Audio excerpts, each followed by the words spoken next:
The Yoga Art of Overcoming Mortal Consciousness and Death.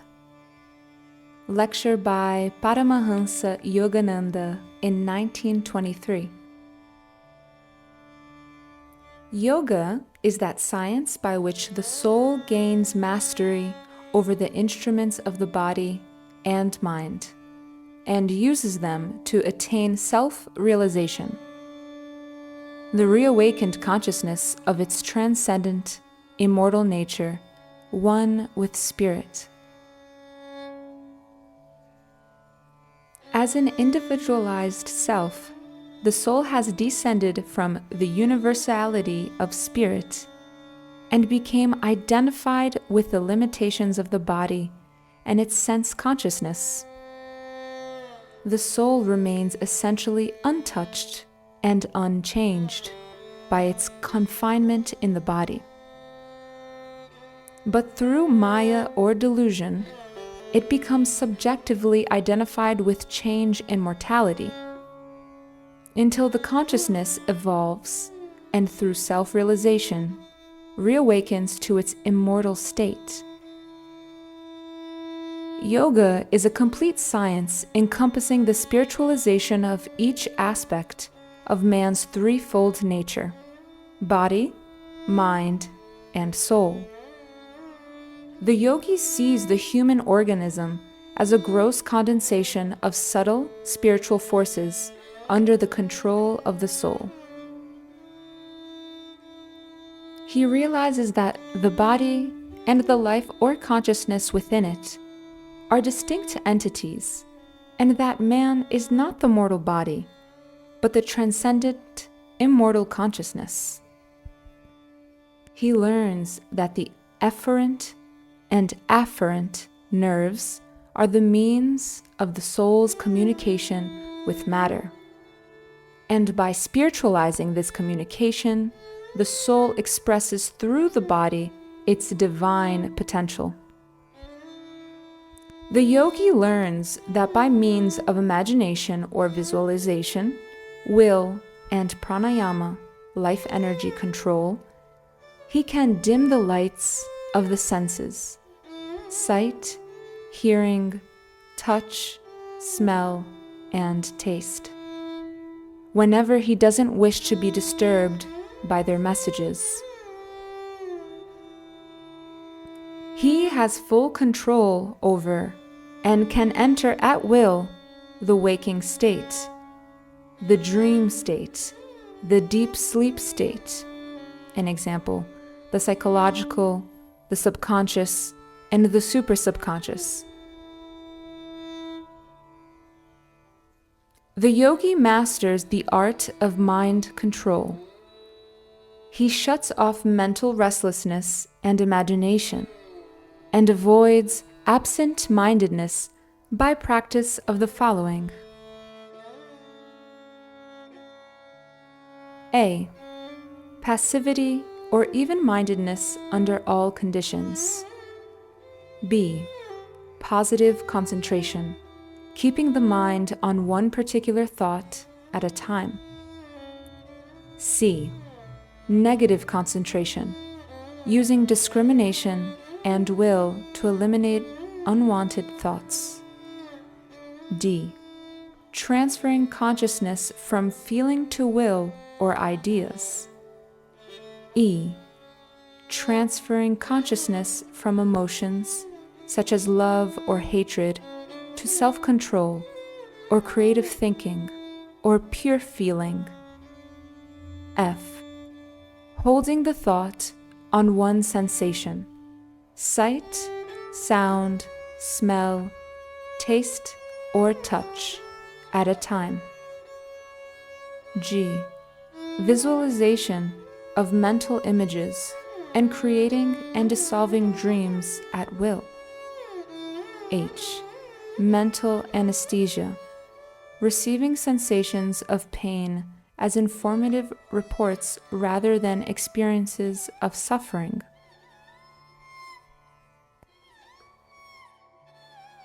Psychological methods of self-mastery. The psychological methods employed by the yogi to gain self-mastery include A.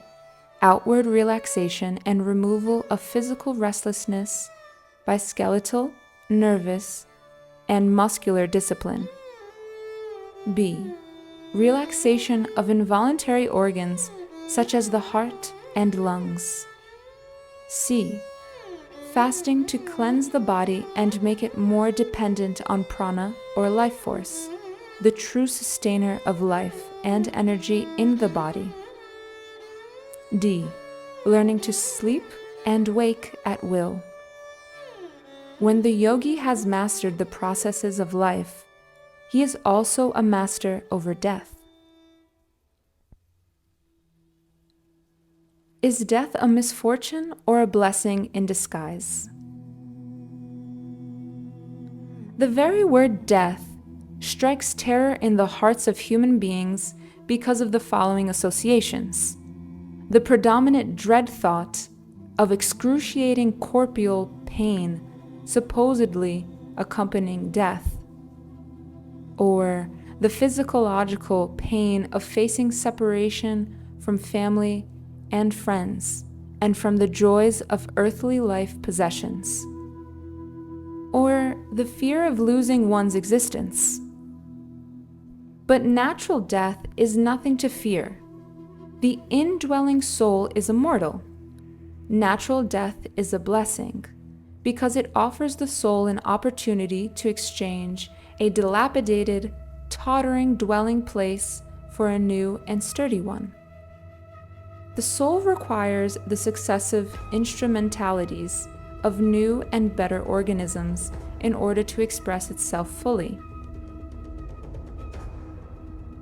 If the individualized soul, cloaked in delusion and sent out to evolve itself back to God, didn't have a chance to express itself, to assert its nature, through various changing bodies, it would have to remain in a nascent or latent, disembodied state. And imagine, if the mortal soul had to live forever in an old bent body, pallid and shrunken. No greater punishment could be meted out to this great one, the soul, than to behold and express through the same decrepit organism forever. Instead, the inhibited organism undergoes the soul's discipline as the soul experiments with it, and when the soul's work is finished on that particular form, it works on another. With that continuity of consciousness, death is seen truly as the soul's best friend, giving it infinite opportunities to wrestle with matter and finally overcome it, even after a million defeats. This true friend teaches the soul to manifest its unchangeable nature by transcending the consciousness of change. Through new opportunities afforded by death and changing conditions, the soul is seeking its innate changelessness and so never feels satisfied until it acquires and becomes re-established in its natural state of oneness with spirit. Hence, death, or change of the condition in which the soul temporarily resides, is conducive to the soul's growth and development.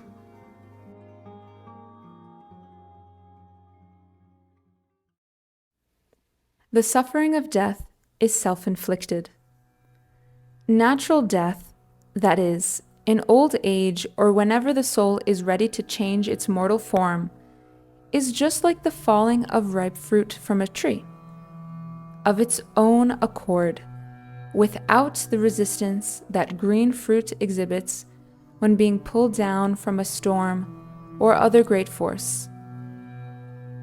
But in premature death, through disease, accident, or other causes, the soul puts up strong resistance, hence acute agony is witnessed in the body. In this tumult and struggle of consciousness, there is a great sorrow, a sense of helplessness. and the soul's deluded nature finally becomes unconscious as death occurs, like the onset of deep sleep. This helplessness during death is mistakenly supposed by some to be a punishment from God. As a matter of fact, it is just a working out of the soul's persistent, self-created bad habit of being identified with change, instead of regarding bodily changes as a means of expressing itself. Thus, the fear of death acquired through social or hereditary agency, and the agony of untimely death, the result of identifying oneself with bodily changes instead of viewing them as a witness, are self-inflicted, which is despicable, terrible. Ordinary painful death is to be avoided by attaining self-realization. In that consciousness, the yogi experiences no pain in natural death, retains consciousness and identity after death, lives in his soul nature, and knows that nature as all-powerful and immortal.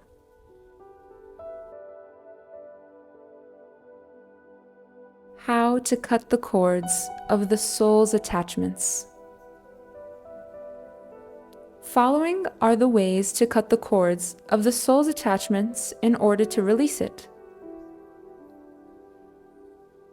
Practice titiksha, the art of remaining even-minded while watching and analyzing bodily changes. A. During extreme heat. B. During severe cold. C. During a fever. D. While suffering from a head cold.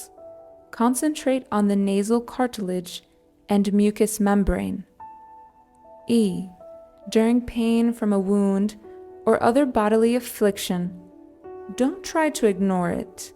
Watch it as a diminishing feeling of sensation, manifesting to you only as a matter of knowledge. You will find that the greater your knowledge about its specific nature, the less will be the feeling of pain associated with it. Thus, learn to distinguish between knowledge of a bodily condition reported by the sensation of pain and the terrible fear or agony that is self-inflicted by the idea habit of pain. F. During a sorrowful state of mind. G. During the state of mind when it is overjoyed to possess a longed-for object. The above teaches endurance and an objective non-attachment, and thereby produces a super-feeling, a superconscious phase of consciousness by which changing bodily conditions are looked upon with an academic interest, and the restless excitement of sensations is neutralized. Analyze and feel how the sensations of color and form, sounds, odors, tastes, and touch are transmitted through the channel of nerves to the optical, auditory, olfactory, gustatory, and tactual centers in the brain.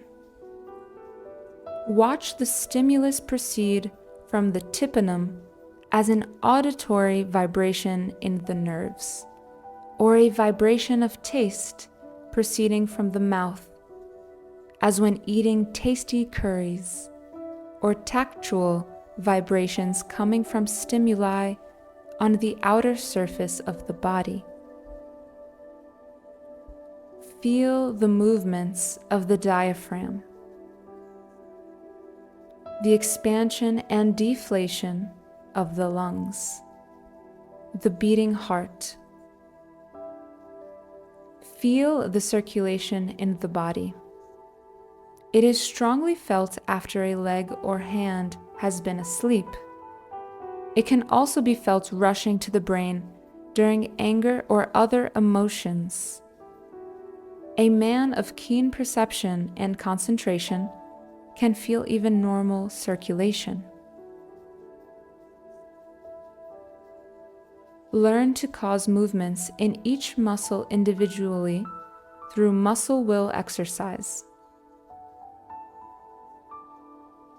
Analyze the sensation of thirst.